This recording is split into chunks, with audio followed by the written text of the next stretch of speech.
Hello friends, welcome in my channel Learn Well English Basic. I am JP Kadam. मित्रांनो, आज आपण इयत्ता 6वी इंग्रजी विषयाची प्रथम सत्र परीक्षा फर्स्ट सेमिस्टर एक्झामची नमुना क्वेश्चन पेपर पाहणार आहोत. तत्पूर्वी इयत्ता 6वीचे इंग्रजी विषयाचे प्रथम सत्राचे व द्वितीय सत्राचे मूल्यमापन कसे केले जाते ते आपण पाहूया. इंग्रजी विषयासाठी आकारक मूल्यमापन 50 गुणाचे आणि संकलित मूल्यमापन 50 गुणाचे असते आणि या संकलित मूल्यमापनामध्ये 10 गुणाची तोंडी परीक्षा आणि 40 गुणांची लेखी परीक्षा घेतली जाते. या 40 गुणाच्या लेखी परीक्षेची नमुना प्रश्नपत्रिका आणि या नमुना प्रश्नपत्रिकेमध्ये विचारलेल्या प्रश्नांची उत्तरे कशी लिहायची ते आज आपण या व्हिडिओमध्ये पाहणार आहोत. असे आपण 5 प्रश्नपत्रिका घेणार आहोत. त्यातला सेट आज आपण पाहतोय. तर आपण चॅनलवर नवीन असाल तर लाईक करा, शेअर करा, सबस्क्राईब करा. First term exam question 1A पहा या ठिकाणी. फर्स्ट टर्म एक्झाम प्रथम सत्र परीक्षा बेस्ड ऑन युनिट किंवा त्याला आपण स्टडी टूर असं म्हणतो. 1 and 2 1 आणि 2 या युनिटवर हे प्रश्न विचारले जातात. मार्क्स 40 आहे त्याला. पहिला क्वेश्चन या ठिकाणी पहा. Question 1A, read the following passage and answer the questions given below. या ठिकाणी एक पॅसेज दिलेला आहे आणि पॅसेजवर 5 प्रश्न विचारलेत. 5 गुणासाठी 5 प्रश्न. पॅसेज वाचूया सर्वात सुरुवातीला. Once upon a time a camel and a jackal lived by a river near the water's edge and on the other side of the river there was a village with fields and farms. The jackal was very clever. He tried to play a trick on his friend, the camel, who was happily munching away his food. The jackal began to tempt him to go for a sugarcane treat in a farmer's field. अशा प्रकारे या ठिकाणी passage आहे. याच्यावर काय प्रश्न विचारलेत पहा. तर पहिला क्वेश्चन आहे, where did a camel and a jackal live. उंट आणि कोल्हा कुठे राहत होते. तर याचं उत्तर काय दिलंय पॅसेजमध्ये पहा. याचं उत्तर आहे बघा, पहिलीच लाईन पहा. A camel and a jackal lived by a river near water's edge. A camel and a jackal lived by a river near water's edge. अशा पद्धतीनेचं उत्तर देता येईल. त्यानंतर दुसरा प्रश्न पहा या ठिकाणी. हु वॉज व्हेरी क्लेवर. कोण हुशार होता, खूप हुशार होता. तर उत्तर याच्यामध्ये आहे the jackal was very clever. कोल्हा हुशार होता. नंबर 3 पहा क्वेश्चन, यातला उपप्रश्न.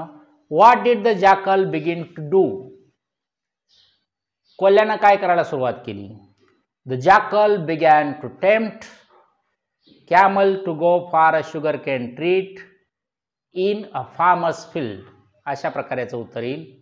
या ठिकाणी बघा, हिम हे सर्वनाम कॅमलसाठी आलेलं आहे म्हणून उत्तरात हिम ऐवजी कॅमल हा शब्द वापरलेला आहे. त्यानंतर बघा question 4, write from the passage the word which means fox. Vocabulary प्रश्न आहे आधारित. फॉक्ससाठी म्हणजे फॉक्स या अर्थी आलेला उतार्यातील शब्द सांगा. कुठला आलेला आहे तर जॅकल हा शब्द आलेला आहे. फॉक्ससाठी कोणता शब्द आला आहे, जॅकल. त्यानंतर क्वेश्चन 5 पहा. Which wild animal do you like most. आता हा पर्सनल रिस्पॉन्सवर क्वेश्चन आहे, वैयक्तिक प्रतिसादावर प्रश्न आहे. याचं उत्तर काय उतार्यामध्ये असणार नाही. काय अर्थ झाला प्रश्नाचा की कोणता वन्य प्राणी तुम्हाला आवडतो, कुठला हिंस्र वन्य प्राणी तुम्हाला आवडतो. तर आपल्या पद्धतीने आपण याचं उत्तर देऊ शकतो. मला असं वाटतं मला वाघ आवडतो, मी उत्तर असं देऊ शकतो. काय तर I like the tiger most. I like the tiger most अशा पद्धतीने मी उत्तराचं देऊ शकतो.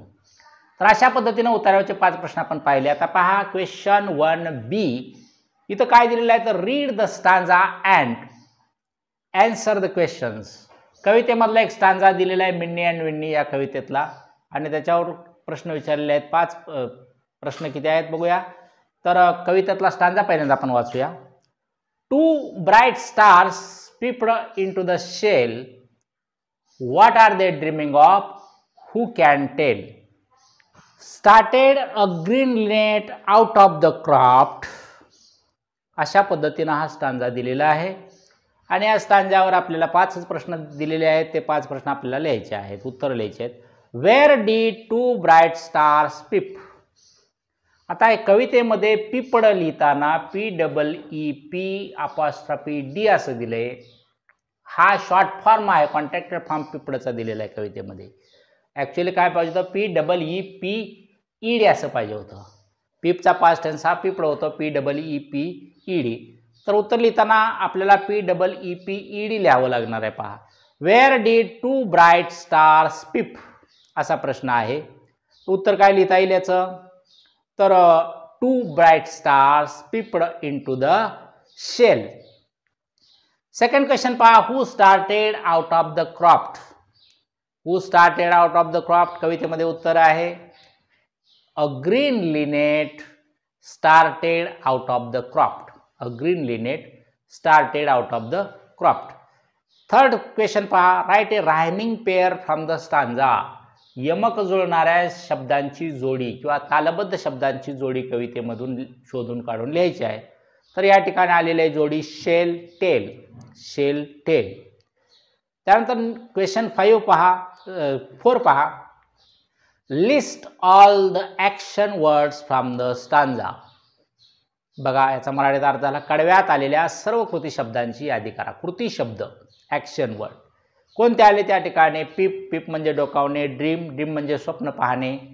त्याच्यानंतर टेल सांगणे. स्टार्ट सुरू करणे. हे या ठिकाणी ॲक्शन वर्ड्स आलेले आहेत. क्वेश्चन 5 पहा, name any 2 birds of your choice.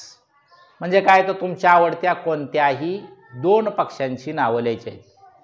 कोणती पक्षी आपल्याला जेवढे माहीत असतील ते पक्षी लिहू शकता आपण. पॅरट असेल, स्पेलिंग मात्र बरोबर आलं पाहिजे. कुकू, पिकॉक अशा पद्धतीनेचं उत्तर लिहिता येईल. क्वेश्चन 2A या ठिकाणी क्वेश्चन 2A पहा, काय दिलेलं आहे, तर what can you do to make others happy. काय अर्थ झाला, दुसऱ्यांना आनंदी करण्यासाठी तुम्ही काय करू शकता. आता याचं उत्तरही तुम्हाला पर्सनल रिस्पॉन्सचा हा प्रश्न आहे. तुम्ही दुसऱ्याला आनंद देण्यासाठी काय करू शकता. मी नमुन्यादाखल सांगतो, आय कॅन सिंग किंवा I can help to make others happy. I can help to make others happy अशा पद्धतीने उत्तर देऊ शकतो. क्वेश्चन 2B पहा, या ठिकाणी 2B दिलेला आहे, list any 4 things you see at railway station. Railway स्टेशनवर तुम्ही ज्या गोष्टी पाहता त्यातील कोणत्याही 4 बाबींची नावं लिहायची आहेत. काही पाहू शकता तुम्ही. आता रेल्वे स्टेशनवर गेल्यानंतर जे काय तुम्हाला दृष्टीस पडतं त्यातली 4 नावं फक्त लिहायची. फॉर एक्झाम्पल या ठिकाणी मी सांगतो तुम्हाला, रेल्वे स्टेशनवर आपण काय पाहू शकतो, तिकीट ऑफिस असेल, train, signals, platforms, screens etcetera. कोणती 4 नावं लिहा. त्याच्यानंतर क्वेश्चन 2C या ठिकाणी पहा, कंप्लीट द फॉलोइंग चार्ट. या ठिकाणी चार्ट तुम्हाला पूर्ण करायचा आहे. एक दिलेला आहे फोर्थ हे FOURTHचं संक्षिप्त रूप फोर्थ लिहिलं आहे. 4 आणि TH जोडलेलं आहे. तसंच आपल्याला याचं म्हणजे अक्षरामध्ये लिहायचं आहे, स्पेलिंग लिहायचं आहे. शॉर्ट फॉर्म दिलेला आहे आणि त्याचं स्पेलिंग लिहायचं आहे. उदाहरणार्थ सेकंडचं काय लिहिता येईल स्पेलिंग. बघा सेकंडचा शॉर्ट फॉर्म दिला आहे 2 आणि ND जोडून. तर सेकंडचं स्पेलिंग लिहिता येईल SECOND. त्याच्यानंतर या ठिकाणी पहा 9th. इथं मुलं फसतात, NINETH लिहितात. तर NINTH असं स्पेलिंग आहे त्याचं, NINTH. त्यानंतर 12th तास आहे ते TWELFTH लिहावं लागेल. TWELVETH लिहितात मुलं, तर तसं नाही ते TWELFTH अशा पद्धतीने त्याचं स्पेलिंग लिहावं लागेल. त्याच्यानंतर 20th स्पेलिंग काय आहे, TWENTIETH. 20चं स्पेलिंग काय, TWENTIETH अशा पद्धतीने त्याचं स्पेलिंग लिहावं लागेल. क्वेश्चन 2D पहा, या ठिकाणी मेक प्लुरल्स. मेक प्लुरल्स म्हणजे काय, तर अनेक वचनी रूपं लिहायची आहेत. 1 दिलेलं असेल तर त्याचं मेनी लिहायचं आहे. तर इथं उदाहरणं मी घेत आहेत बघा, 5 उदाहरणं आहेत या ठिकाणी. 5 पैकी आपल्याला 4 लिहायचे आहेत. 2 गुणासाठी हा प्रश्न आहे. Hoop HOOF. हूपचं प्लुरल काय होतं, हुज HOOPES. त्यानंतर बघा 5वा प्रश्न येतो, अँटेना. बरेच लोक अँटेनाज वगैरे लिहितात. तर अँटेनाचं प्लुरल हे काय होतं नेहमी अँटेनी, ANTENNAE, फॉर्म्युले अँटेना अँटेनी. त्याच्यानंतर थर्ड पहा या ठिकाणी धिस, THIS धिस, धिसचं प्लुरल काय होईल तर दीज होईल, THESE. त्यानंतर फोर्थ पहा मॅन, मॅनचं प्लुरल काय होईल वन मॅन असेल तर मेन म्हणतो आपण MEN मेन. आणि पाचवा दिलेला आहे आयलॅश, पाचवा दिला आहे आयलॅश EYELASH. आता SSCHXO असे जर शेवटी लेटर्स आले असतील तर त्याला ES लागतं, हा नियम आहे. Eyelashes EYELASHES. अशा पद्धतीने याचं उत्तर लिहिता येईल. त्यानंतर क्वेश्चन 3A पहा या ठिकाणी describe the following body parts as shown in the example. आता इथं बॉडी पार्ट्स दिलेत, प्राण्यांचे बॉडी पार्ट्स आहेत आणि त्यांचं डिस्क्रिप्शन लिहायचं आहे आपल्याला. उदाहरणात दाखवल्याप्रमाणे खालील शरीराच्या अवयवाचं वर्णन करायचं आहे म्हटलं आहे. फॉर एक्झाम्पल व्हिस्कर्स, व्हिस्कर्सचं वर्णन कसं आपण करू शकतो तर लॉंग व्हिस्कर्स उदाहरण दिलं आहे, व्हिस्कर्स लॉंग व्हिस्कर्स. तर आता बघा या ठिकाणी पॉज असा शब्द दिला आहे, पॉजचं वर्णन काय करता येईल आपल्याला powerful pause, big pause, strong pause, अशा पद्धतीने याचं वर्णन आपण करू शकतो. त्यानंतर फोर लेग्स, फोर लेग्सचं वर्णन कसं करता येईल, दुसरा आकडा फोर लेग्स आहे तर long four legs, strong four legs, अशा पद्धतीने याचं आपण वर्णन करू शकतो. या ठिकाणी बघा तिसरा आकडा दिलेला आहे हॉर्न्स, हॉर्न्स कसं करता येईल describe sharp horns, straight horns. Number 4 पहा या ठिकाणी हेअर दिलेला आहे, हेअर, हेअरचं वर्णन कसं करता येतं आपल्याला ब्लॅक हेअर, त्याचप्रमाणे कर्ली हेअर, लॉंग हेअर. शेवटचा आकडा दिला आहे 5वा मेन, MENE मेन म्हणजे आयाळ. तर मेनचं या ठिकाणी वर्णन कसं करता येईल आपल्याला तर लॉयन्स मेन, त्याच्यानंतर ब्राउन मेन. आता पहा क्वेश्चन 3B या ठिकाणी, क्वेश्चन 3B काय दिलं आहे पहा तर write the responses to the following interruptions. म्हणजे काय तर खालील अडथळ्यासाठी प्रतिसाद लिहा. एखाद्यानं अडथळा आणला तर आपण प्रतिसाद कसा देऊ शकतो. 3 मार्काला प्रश्न आहे, 3 आकडे येत आहेत. पार्डन, पार्डन असेल तर आपण काय म्हणू शकतो, पार्डन एखादा म्हटलं आपल्याला तर येस, येस आणि क्वेश्चन मार्क. त्यात sorry but I didn't get the last word, माफ करा पण तुम्हाला शेवटचा शब्द नाही कळला. मग त्यावेळेस आपण कसा रिस्पॉन्स देऊ शकतो तर okay I will repeat it, okay I will repeat it असा रिस्पॉन्स आपण देऊ शकतो. त्यानंतर can you repeat that please, कृपया हे पुन्हा रिपीट कराल का, पुन्हा सांगाल का, त्यावेळेस आपण रिस्पॉन्स कसा देऊ शकतो. शुअर, शुअर लिहिताना यस कॅपिटल लिहा शुअर आणि त्या ठिकाणी फुल स्टॉप द्या. त्याच्यानंतर बघा क्वेश्चन 3C या ठिकाणी write the following in proper column. म्हणजे काय तर खाली दिलेली वाक्ये योग्य रकान्यात लिहायची आहेत आणि रकाने या ठिकाणी कोणते दिले आहेत तर स्टेटमेंट्स, स्टेटमेंट्स म्हणजे विधानार्थी वाक्य, साधं वाक्य. क्वेश्चन्स, क्वेश्चन्स म्हणजे प्रश्नार्थी वाक्य. कमांड्स, कमांड्स म्हणजे आज्ञार्थी वाक्य आणि एक्सक्लेमेशन्स म्हणजे उद्गारवाचक वाक्य. तर आता हे आपल्याला 6 वाक्य दिलेले आहेत त्या ठिकाणी आणि आपल्याला काय करायचं आहे वर्गीकरण करायचं आहे, योग्य रकान्यात योग्य वाक्य लिहायचं आहे. म्हणजे स्टेटमेंटच्या रकान्यात स्टेटमेंट लिहा, क्वेश्चनच्या रकान्यात क्वेश्चन लिहा, त्याचप्रमाणे कमांड आणि एक्सक्लेमेशनच्या रकान्यात तेथे वाक्य लिहा. या ठिकाणी बघा वाक्य कोणते दिले वाक्य वाचून घ्या. पहिलं वाक्य what are you guys doing. Second sentence आहे लेट्स स्टार्ट अगेन. थर्ड आहे माय प्लेजर. फोर्थ आहे you are in group B. Fifth आहे can a bull move its head आणि शेवटचं वाक्य दिलं आहे कम हिअर. तर क्वेश्चन्स ओळखणं सोपं असतं. क्वेश्चन मार्क असेल तर क्वेश्चन्स असतात, उद्गारवाचक वाक्य असेल तर एक्सक्लेमेशन्स असतात, ही टॅक्टिक लक्ष आहे. आणि पूर्णरामाला असेल तर ते वाक्य एकतर विधानार्थी असेल किंवा आज्ञार्थी असेल, म्हणजे स्टेटमेंट असेल किंवा कमांड असतील. तर पाहूया या ठिकाणी स्टेटमेंट कोणतं येऊ शकतंय. या 6 मध्ये एक स्टेटमेंट येऊ शकतं you are in group B. त्याच्यानंतर पहा क्वेश्चन्स कोणते येऊ शकतात तिथं तर what are you guys doing आणि can a bull move its head. अशा पद्धतीने या ठिकाणी क्वेश्चन्स येतील. कमांड्समध्ये काय येईल, कोणते वाक्य येतील तर लेट्स स्टार्ट अगेन, त्याच्यानंतर कम हिअर, कमांड्स म्हणजे वाक्याची सुरुवात हे शक्यतो कशाने झालेली असते तर क्रियापदाने झालेली असते. आता इथं लेट्सनं सुरुवात झालेली वाक्य सुद्धा कशा असतात कमांडच असतात.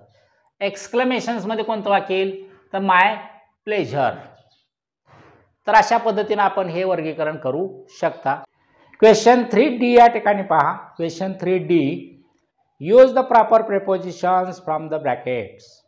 म्हणजे खालील वाक्यामध्ये योग्य शब्दयोगी अवयव वापरा, परंतु ते ब्रॅकेटमधलं शोधून वापरायचं आहे आपल्याला. या ठिकाणी ब्रॅकेटमध्ये कोणती प्रेपोजिशन दिली तर of, on, like, for, with, in ही प्रेपोजिशन ब्रॅकेटमध्ये दिले आहेत आणि वाक्य खाली दिले आहेत. त्या वाक्यामध्ये योग्य ते प्रेपोजिशन आपल्याला वापरायचं आहे. पहिला आकडा या ठिकाणी that's a good payment dash dash this simple fare. काय येईल या ठिकाणी तर फॉर हे प्रेपोजिशन येईल. That's a good payment for this simple fare. त्यानंतर पहा you must act dash dash a wise customer. या ठिकाणी कोणतं प्रेपोजिशन येईल you must act like a wise customer. Third sentence पहा get 1 pack free dash dash 5. काय येईल preposition तर या ठिकाणी ऑन येईल. Gate 1 pack free on 5. Question यातला आकडा 4 पहा solve your problem dash dash Hema Gauri. तर या ठिकाणी येईल विथ हे preposition solve your problem with Hema Gauri. त्यानंतर 5वा वाक्यात पहा I am the king of dash dash. I am the king of beasts. Of हे प्रेपोजिशन येईल. आणि 6वा आहे I can swim dash dash the well. त्या 6व्यामध्ये या वाक्यामध्ये काय येणार आहे इन हे प्रेपोजिशन येईल. I can swim in the well. Question 4A पहा. या ठिकाणी राईट द अपोजिट्स ऑफ. विरोधार्थी शब्द लिहा. पहिला शब्द दिला हॅपी. हॅपीचा अपोजिट वर्ड काय येतो आणि हॅपी किंवा सॅड. त्यानंतर दुसरा आकडा दिला आहे मच. मचचा अपोजिट वर्ड लेस LESS. मच म्हणजे जास्त. त्यानंतर थर्ड ब्राईट. ब्राईटचा अपोजिट वर्ड काय येऊ शकतो तर डल किंवा डिम. डल किंवा डिम. राईप. राईपचा अपोजिट वर्ड येईल रॉ RAW रॉ. आणि 5वा आकडा दिला यंग. यंगचा अपोजिट वर्ड येईल ओल्ड. त्यानंतर क्वेश्चन 4B पहा. Translate the following sentences into Marathi. खालील वाक्याचं मराठीत भाषांतर करा. आणि आपल्याला या ठिकाणी 4 लिहायचे आहेत. एनी 4 मार्क्स याला 4 आहेत. पहिलं वाक्य दिलंय why are you doing that. Why are you doing that. काय झालं मराठीत भाषांतर याचं तुम्ही ते का करत आहात. सेकंड या ठिकाणी सेंटेन्स पहा गिव माय रिगार्ड्स टू आजी. म्हणजे काय तर आजीला माझा नमस्कार सांग. त्यानंतर तिसरं सेंटेन्स या ठिकाणी पहा growing children need a balanced and nourishing diet. म्हणजे काय तर वाढणाऱ्या मुलांना संतुलित व पौष्टिक आहाराची गरज असते. चौथं या ठिकाणी सेंटेन्स दिले ट्रान्सलेशनला who says black is not beautiful. कोण म्हणतं काळे सुंदर नसतात. काळे म्हणजे काळे लोक यार्थी. कोण म्हणते काळे सुंदर नसतात. आणि 5वं दिलंय no party for me. Exclamation दिलंय शेवटी. माझ्यासाठी मेजवानी किंवा पार्टी नाही. आता हे वाक्य नंतर आपण प्रश्नात दिल्याप्रमाणेच उत्तरात सुद्धा उद्गारवाचक वाक्य चिन्ह शेवटी द्यायचं आहे. यानंतर क्वेश्चन 4C पहा write a letter to your friend describing about your performance in cultural programme in your school. काय तुमच्या शाळेतील सांस्कृतिक कार्यक्रमातील कामाचं वर्णन करणारं पत्र तुमच्या मित्राला लिहा. असा प्रश्न आहे. कसं लिहावं लागेल लेटर पहा. या ठिकाणी नमुना लेटर मी दिलेला आहे. पत्रलेखाचा पत्ता हा उजव्या कोपऱ्यामध्ये लिहायचा. नाव आणि पत्ता. पत्ता लिहिला या ठिकाणी सुमित कदम यशोदा पार्क बार्शी 18 डिसेंबर 2016. पत्रलेखकाचा पत्ता पत्रलेखाचं नाव पत्ता आणि डेट लिहायची. आणि पत्राचा महिना लिहायचा dear Rahul. Hi thanks for your letter. It was nice to know that you have won the first prize in fancy dress competition here in Barshi. दुसरा पॅराग्राफ पहा Here in Barshi, it was very special moment for me. I had taken part in cultural program on 15th December. I am feeling proud to tell you that I got second prize in that program. I sang a song as well as danced on some folk songs. All the students and parents liked my performance. All my friends and teachers admired my performance. When are you coming here? I will show you the photographs of this cultural event.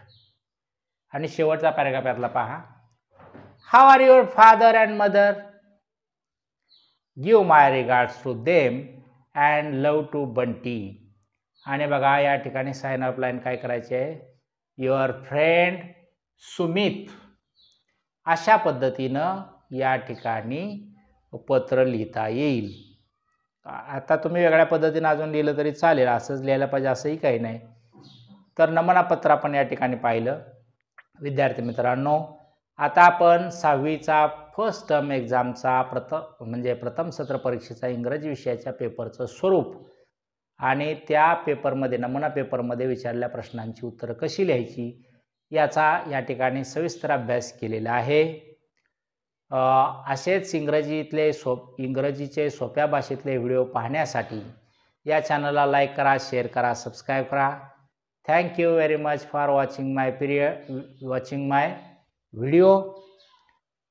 Have a nice day.